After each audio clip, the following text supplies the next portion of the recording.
अल्हम्दुलिल्लाह Ramzan is on it's way.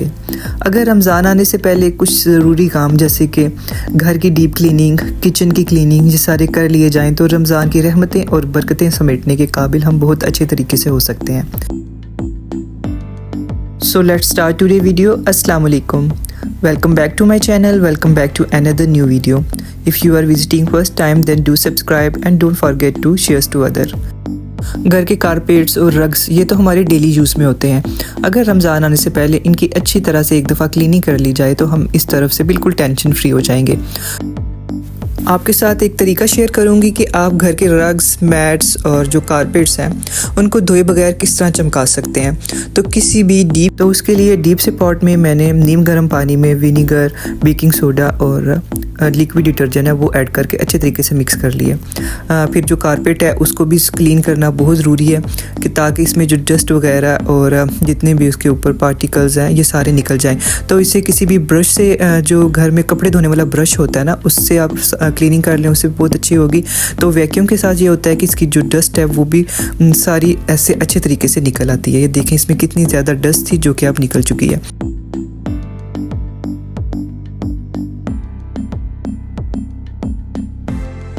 Carpet की scrubbing के लिए ये वाली मैंने लीड ले ली जिसके ऐसे एजेस बने हो, इसके साथ इसकी क्लीनिंग बहुत अच्छे तरीके से होगी। फिर कोई सा भी माइक्रोफाइबर क्लॉथ ले लें। अगर कोई घर में पुराना टॉवल पड़ा हुआ है ना वो भी यूज़ कर सकते हैं।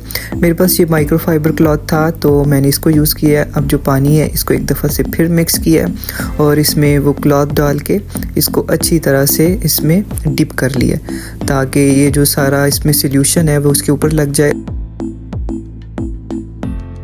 तो उस क्लॉथ को ऐसे नीचे फैला के उसके ऊपर लिड रखनी है और उसे ऐसे स्क्रब करना है। सारे कारपेट पे ऐसे स्क्रबिंग करते जाएंगे तो जितने भी जो इसके ऊपर स्टेन्स वगैरह लगे हुए हैं वो आहिस्ता आहिस्ता कम होते जाएंगे। 2-3 बार स्क्रबिंग करने से, अगर ज़्यादा गंदा है तो 2-3 बार स्क्रबिंग करने से सारा जो कारपेट है वो नीट एंड क्लीन हो जाएगा। तो बार बार मैं इसको जो उतार के इसको क्लॉथ को तो ऐसे डिप करके साफ़ करती जा रही थी ताकि जो इसमें जो डस्ट लगी हुई है वो निकल जाए और दोबारा से ये क्लीन हो जाए और अपना काम एफिशिएंटली करता जाए। बेकिंग सोडा की वजह से कारपेट में जितनी भी ऑर्डर्स होगी वो सारी ख़त्म हो जाएगी, किसी भी किस्म की कोई स्मेल नहीं रहेगी।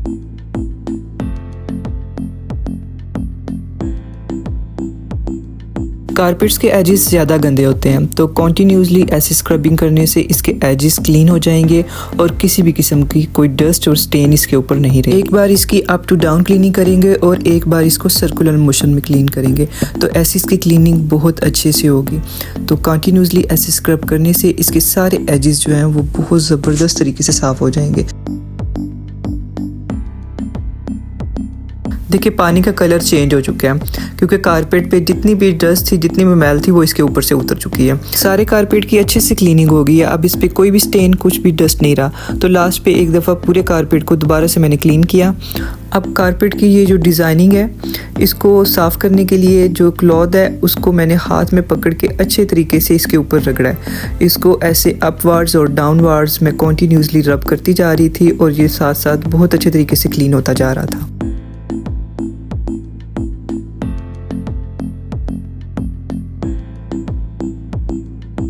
देखें जी, थोड़ी सी मेहनत के साथ ये कारपेट कितने अच्छे तरीके से नीट एंड क्लीन हो चुका है। अब इसको कोई ज़रूरत नहीं है हमें धो के अब ड्राई करेंगे और उसका वेट करेंगे। अब इसको इस तरीके को अपनाएं और अपने टाइम को भी बचाएं और अपनी एनर्जी भी सेव करें।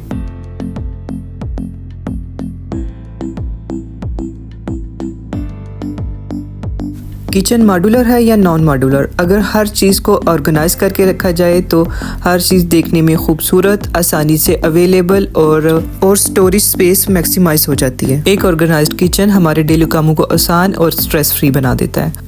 ये किचन के ड्रॉर्स होते हैं, इनमें से कोई भी एक चीज़ निकालें तो सारी जो सेटिंग है और ऑर्गेनाइजेशन है वो सारी ख़राब हो जाती है। और जब भी कोई दूसरा बंदा आके हमारे किचन के ड्रॉर्स को खोलता है तो बहुत जो बैड इंप्रेशन पड़ता है और लगता है हमने कभी इसकी क्लीनिंग की नहीं है।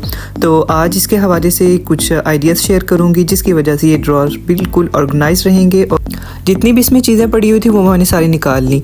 कुछ चीज़ें तो ऐसी थी जो इस ड्रॉर में रखने वाली नहीं थी, तो एक क्लटर सा बन गया था क्योंकि जिसके लिए जिस पर्पस के लिए ये ड्रॉर था वो मतलूबा चीज़ तो मिल ही नहीं रही थी। तो मैंने सबको निकाल लिया। अब मैं इस सबको मैं साफ़ कर लूँगी। वैक्यूम के साथ इसकी क्लीनिंग ज़्यादा आसान हो जाएगी, जिसमें से जो जितनी डस्ट है वो सारी मैं निकाल लूँगी। जब ड्रॉर को खोलें तो उसके नीचे और उसके पीछे भी बहुत ज़्यादा डस्ट जो है इकट्ठी हो गई होती है, तो उसको भी क्लीन करना बहुत ज़रूरी है। तो उसको भी मैंने ऐसे क्लीन कर लिया है। अब जो दूसरा ड्रॉर है उसमें भी वो सारी चीज़ें निकाल के इसको भी दोबारा से मैं अरेंज करूँगी। अगर वैक्यूम अवेलेबल ना हो तो किसी भी क्लॉथ और ब्रश की हेल्प से इसकी क्लीनिंग हो जाती है और जितने भी जो सारे जो पार्टिकल्स हैं वो इजीली निकल आते हैं। दोनों ड्रॉर्स को ऐसे क्लीन कर लिया था, सारी डस्ट इसमें से निकल चुकी है।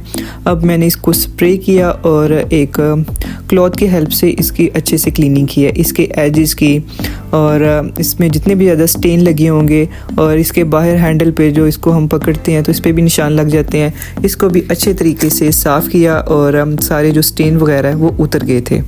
तो अब आते हैं ऑर्गेनाइजेशन की तरफ, जो कि बहुत ज़्यादा ज़रूरी है ताकि हमें हर चीज़ रमज़ान में इजीली अवेलेबल हो जाए और हमें हर चीज़ सामने पड़ी नज़र आए। तो ये जो बॉक्सेस हैं ये रमज़ान में बहुत ज़्यादा यूज़ होने वाले हैं। इनके बॉक्सेस के अंदर जो है जगह बनी हुई थी, इनको इनके अंदर रख के ऐसे मैंने जो है ना ऑर्गेनाइज़ कर लिया था। अब इन सब को इस बड़े वाले बॉक्स में रख दूँगी ताकि मुझे जिस भी साइज़ का जो बॉक्स चाहिए हो तो वो मैं इसमें से निकाल के यूज़ कर लूँ।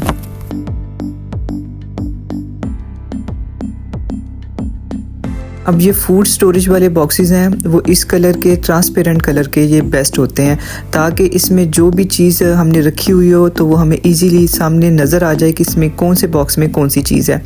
तो इसको भी इसके शेप के अकॉर्डिंग, इसके डायमेंशन के अकॉर्डिंग ऐसे रख के इसको स्टोर करेंगे तो हमारी जगह भी बचेगी और ये हमें ईज़िली मिल भी जाएगा। अब ये जो राउंड शेप के और रेक्टेंगल शेप के जो बॉक्सेस हैं, अब इनको एक दूसरे के ऊपर रख के ऐसे ऑर्गेनाइज़ किया है तो ये इजी टू एक्सेस हो जाएंगे। अब ये जो छोटे छोटे वाले बॉक्सेस होते हैं इनको भी इनके डायमेंशन के लिहाज से, इनकी शेप के लिहाज से इनके बॉक्सेस में रखूँगी। जो लॉन्ग वाले हैं उनको इस वाली साइड पे रखूँगी, जो सर्कल वाले हैं उनको सर्कल वाले में रखूँगी। तो ये हमारी जगह भी कम हो गई है और देखें कितनी ज़्यादा हमारी अब स्पेस भी बन गई है। अब ये जो स्ट्रेनर होते हैं ये भी हमारे डेली यूज़ में होते हैं, ये भी हमारे ईजी टू एक्सेस होने चाहिए ताकि हम ड्रॉर खोलें और हमें सामने नज़र आ जाए, हमें बहुत ज़्यादा इसके लिए दिक्कत ना हो। तो इसको भी मैं ऐसे साथ करके रख दूंगी। अब ये बाउल भी हमारे डेली यूज़ में होते हैं, इनको भी इनकी शेप और डिज़ाइन के अकॉर्डिंग स्टोर करूंगी। अब ये देखें ये वाला स्ट्रेनर भी छोटा सा है तो ये भी इस बाउल के ऊपर आ जाएगा। अब ये जो बॉक्सेस के कवर्स होते हैं ना ये बहुत घुम जाते हैं और ये नज़र भी नहीं आते किधर के, तो ऐसे इसे किसी भी चीज़ में डाल के तो उनके साथ ही बॉक्सेस के रख दें ताकि हमने जब जो भी बॉक्स लेना है तो वो हमें सारे सामने कवर भी नज़र आ जाए और वो हम इजीली निकाल भी सकें। जो बड़े वाले बॉक्सेस हैं उनके कवर्स को उनकी शेप और डिज़ाइन के लिहाज से मैंने ऐसे अरेंज कर लिया है। अब ड्रॉर के अंदर इनको ऐसे ये जगह बनी हुई है, यहाँ पे मैं इनको रख लूँगी। ये देखें ये बिल्कुल आसानी के साथ जो है ना इसमें आ भी गए हैं और मुझे नज़र भी आ रहे हैं कि कौन से जो बॉक्स का है वो कौन सा कवर है। अब मुझे हर चीज़ ईजीली जो है अवेलेबल हो गई है, जो चीज़ मुझे चाहिए होगी वो मुझे सामने नज़र आ रही है।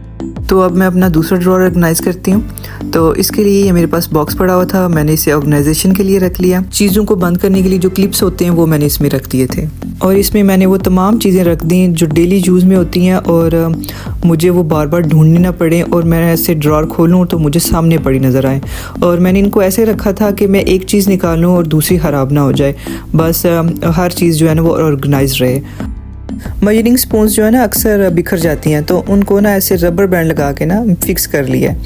और जब हम बाहर से चीज़ें ऑर्डर करते हैं तो बहुत ज़्यादा डिस्पोजेबल स्पून्स जो इकट्ठी हो जाती हैं, तो ऐसे मेरे पास एक शीशे का जार पड़ा हुआ था, मैंने सारी इसमें रख दी हैं और ताकि ये मुझे सामने पड़ी हुई नज़र आए, जब भी मुझे चाहिए हो तो ये मैं ईज़िली इसमें से ले सकूँ।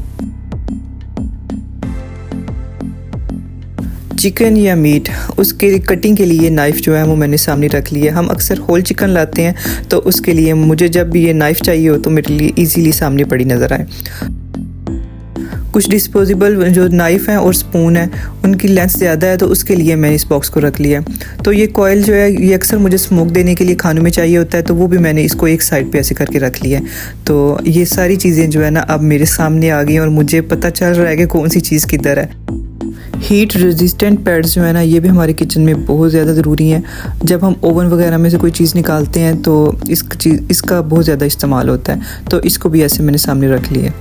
जब हम चीज़ें बाय करते हैं तो उनके साथ ऐसे इंस्ट्रक्शन गाइड ज़रूर होती है। तो ये जो छोटी छोटी होती हैं ना, मैं इनको बिल्कुल भी नहीं फेंकती, क्योंकि ये छोटे जो बॉक्सेस होते हैं उनकी लाइनिंग के लिए ये ऐसे बेस्ट है।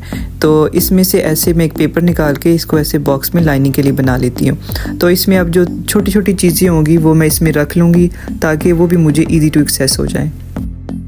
अब ये देखें कितना नीट, क्लीन और वेल ऑर्गेनाइज्ड जो है ना वो मेरा ड्रॉर लग रहा है, और हर चीज़ जो मुझे ना सामने नज़र आ रही है और ये देखने में भी बहुत अच्छा लग रहा है। अब कोई भी ये ड्रॉर खोलेगा, उसे जो भी चीज़ चाहिए होगी उसे पूछना नहीं पड़ेगा, हर चीज़ उसे सामने पड़ी नज़र आएगी।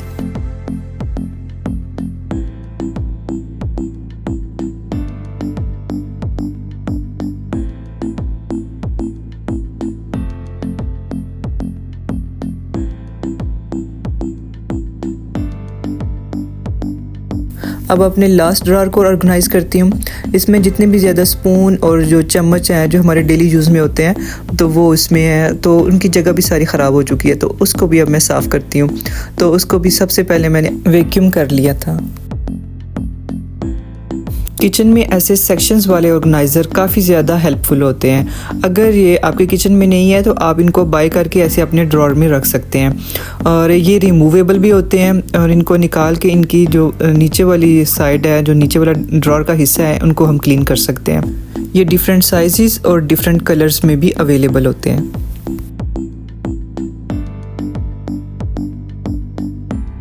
ड्रॉर की क्लीनिंग करते हुए इस बात का ख्याल रखें कि इसमें से आप देखें कौन सी चीज़ें फालतू हैं या जो चीज़ें आपकी यूज़ में नहीं हैं वो इसमें ना रखें। तो हो सके तो किसी को दे दें, नहीं तो उसे कहीं और पे रख दें, क्या पता वो बाद में यूज़ हो। इस तरह ड्रॉर में बहुत ज़्यादा क्लटर भी नहीं होगा और बहुत ज़्यादा हमारी स्पेस भी बचेगी।